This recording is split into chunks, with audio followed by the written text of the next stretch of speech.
Ravens Wrap is sponsored by Bud Light, jctickets.net, Geico Insurance, Donaway Furniture, Ocean City Golf Club, RussellStreetReport.com, Comfort Inn Gold Coast, Holiday Inn Express, the original Green Turtle, hosted by the Blue Ox Bar and Grill. Welcome back. It's the original Green Turtles Ravens Wrap Show right here on Comcast Beach TV and 93.5 The Beach. We are broadcasting from the Ravens Room inside the Blue Ox Bar and Grill, 127th Street and Coastal Highway in Ocean City with Ravens Roost 44. Give yourselves a hand. 44!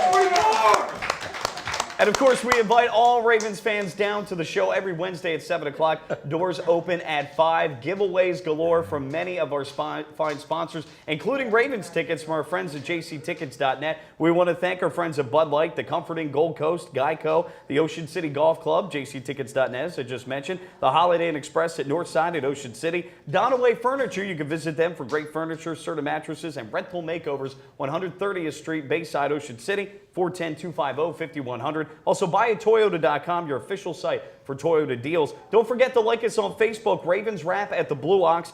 Our website, just up, I believe, 2 weeks ago, ravenswrap.com. That's ravenswrap.com. I'm Mike Bradley, John Gehrig, Mayor Rick Meehan, and Buckman joining us. Special guest, guys, welcome back again. We appreciate it. Good to be here. Absolutely. Well, all right, it's the time in the segment where we take questions from the audience, and I'm sure there are plenty, as I can see on this sheet after last week's This is always loss. my favorite part at the council meeting. Yeah, right. Especially lately. You know, when we get the audience participation. We may need to lean on you for some protocol. Yeah. That's right. Get the hook. That's right. Well, guys, feel free to weigh in. John, question about Vonta Leach. Why don't we see more of him? Now, I thought up until really last week's game we had, but, you know, they are looking to go more, I guess, 3 wide, 1 back. That I would think it would explain it, but what are your thoughts? You know, it's clear Ray Rice runs better behind a fullback, and you would think that we would try to get Ray Rice. He's our best player. He has been, at least, and we need to do something a little different. You know, we're putting more pressure on Joe to throw the ball, and he's underperforming, so I think we need to just try some new things. It's time now, and the coaches are now saying all the right things on the changes that need to be made. So maybe we'll see more of them. We're ironically seeing more of Vonta Leach in the passing game, which, I don't know. I think we have enough receivers. Let's go have him hit somebody. Yeah, he should be a check down guy. But, you know, Jim Caldwell's more of a single back set guy. That way it gets 3 receivers on the field. They can do more with Vonta Leach off the field and not be as predictable. So I think that's part of it. But ultimately, look, he's still a big part of the running game. But let's be honest, when he has been in there, okay, and I'm not saying he hasn't done his job, but the other 5 or 6 guys on the line haven't. So whether he's in there or not, it hasn't made a difference. So you can complain about him not being in there, but even when he is this year, it hasn't made a difference. The next question is, why aren't there more passing plays to Ray Rice out of the backfield? Which is what I said earlier. Yep. And, you know, I don't know if in the Cleveland game it was the speed of the linebackers. They're pretty quick on the defensive side of the ball in Cleveland, but you don't see him getting Ray Rice the ball in space. And, you know, if he's not going to be able to run the ball, or, you know, to try to, you know, set up the run, they need to get the ball to Ray Rice somehow. As John said, he's supposed to be your best player. You got to get him the ball and give him an opportunity. Yeah, I mean, Buck, you from an outsider's point of view, you've seen Ray Rice over the last 5 years. He's been one of the top 5 backs in the league. He was. Still is, could be, but he's not right now. He's not playing to that level. You know, like you said, I think he's missing a lot of openings and stuff. Not big openings, but Ray Rice to me was always the guy who could be running right at a wall of men and then all of a sudden just dart to the left and up the field. These pro athletes are like anything. When you're in a groove and you get into the zone a little bit, it kind of takes over. So he just hasn't found that groove at all this year. And exactly. He talked that like he looks a little lost, or he's lost some of his passion. I don't know if he's necessarily lost his passion, but it's easy to get frustrated when you're getting bottled up. So whether it's getting him in motion, you saw the same thing with Tony Gonzalez with the Falcons. You know, he had 2 of their receivers down. He was getting blanket coverage and he wasn't getting the ball too much. But he needs to, you know, when you have your best player out there, they got him in motion. They were creating situations to be able to get him the ball. We're just not seeing that happen with our coaching staff. I mean, it's up to the coaches to put our players in a position to succeed, and I don't think they're doing it, quite honestly. Well, and Ray Rice, even before the hip flexor, does not seem to be the same guy. So, again, you can talk about getting the ball more, and I'm not necessarily opposed to that. But frankly, he just has not been effective, and I don't know getting him the ball this year. If he physically is not right, then it's not going to do us much help if he's not right physically. Not that Bernard Pierce has blown it away either, but it's a fair point. And this I guess relates to the next question somewhat concerning, are there any more options to improve the offensive line?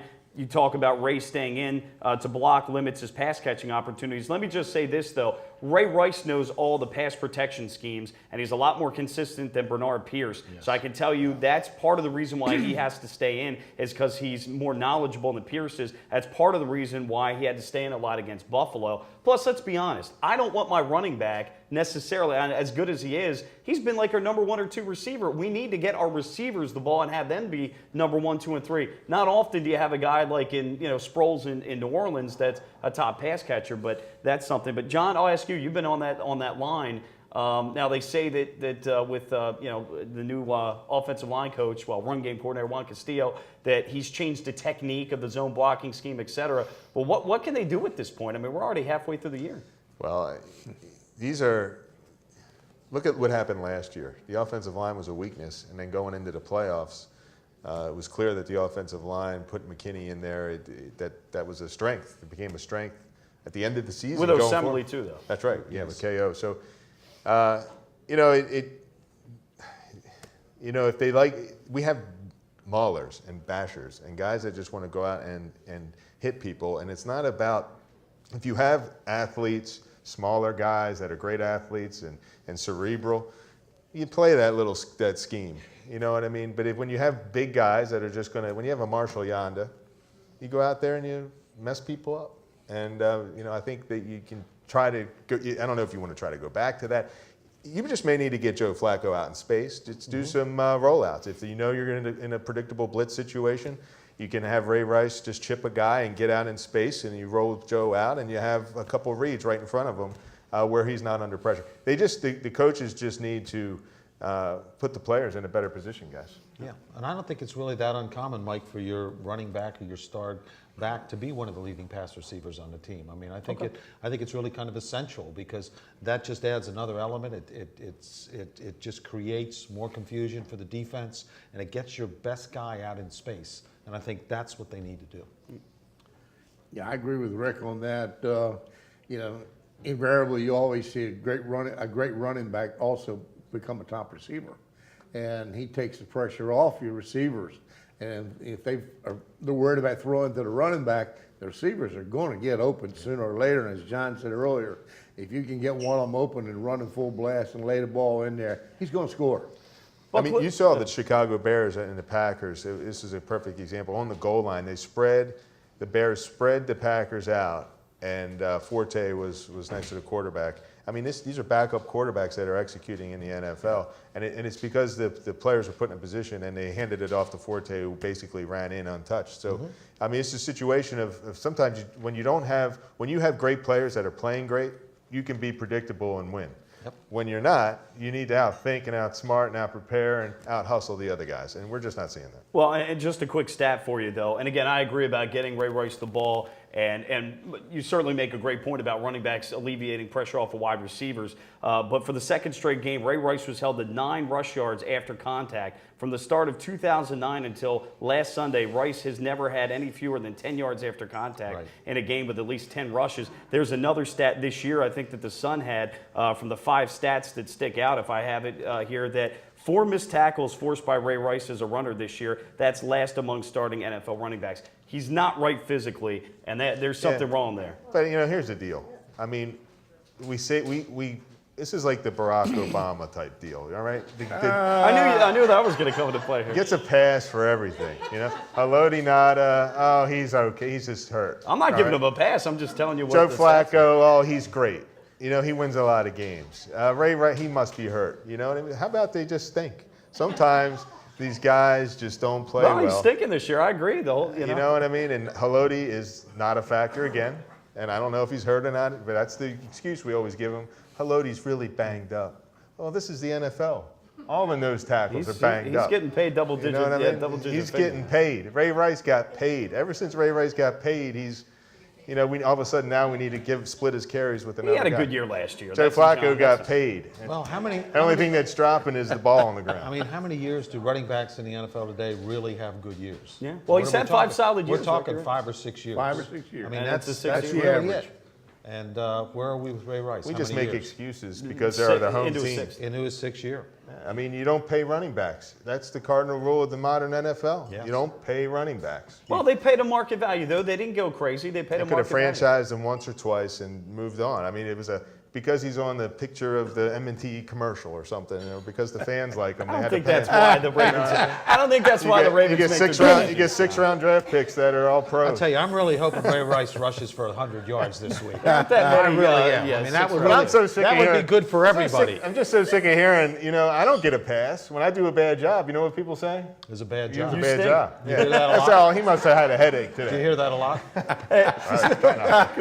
Oh, he must not have been feeling. His kids must have kept him up all night. I don't get that. But why do we do this for these guys making millions? I mean, come on. It's a Fair enough. babysitter. So let's hope he gets 100 this week. That's right, guys. Quickly, I want to go around the room here, and it's a good question that we have. Okay, how much onus do you put on the coaches as compared to the players? And I've been in both roles, but ultimately I'm going to lean on the players because no matter what's called, they need to execute. We have 60 seconds, but do you put more on the coaches or the players? Probably the coaches in today's game. It's so complex, and we got wonderful athletes out there, but the coaches are the ones that've got to bring them together and make them function as a unit. Okay. I'm going to say the players. I think the coaches, they're professional coaches. I think they know what they're doing out there. It's kind of a shame you say we've got to inspire the players.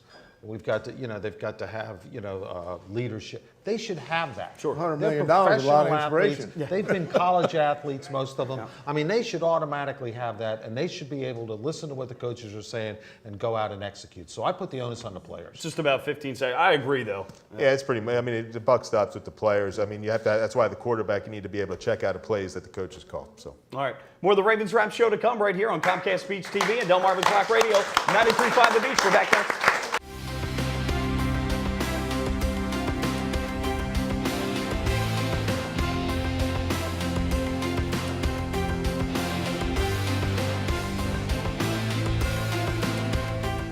In April 1959, Art Wall won the Masters, edging out Carey Middlecoff and Arnold Palmer by finishing birdie, birdie, birdie, par birdie. 1 month later, Ocean City Golf Club celebrated the opening of their first 18 holes. That course has been transformed now into one of the most scenic golf layouts on the East Coast. Come experience 36 of the most beautiful and challenging holes you'll find anywhere. Ocean City Golf Club in Ocean City, Maryland.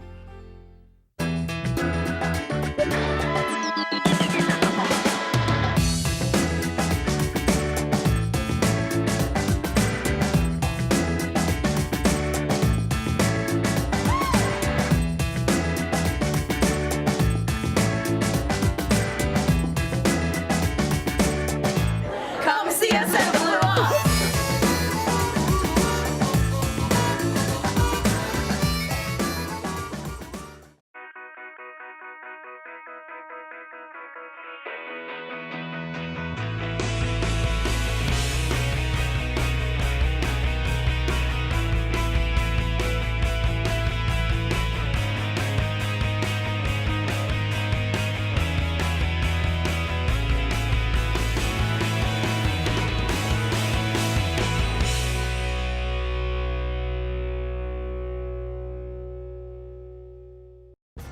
Welcome to the Comfort Inn Gold Coast. Conveniently located just 1 block from the beach and adjacent to shopping at the Gold Coast Mall and the movie theater.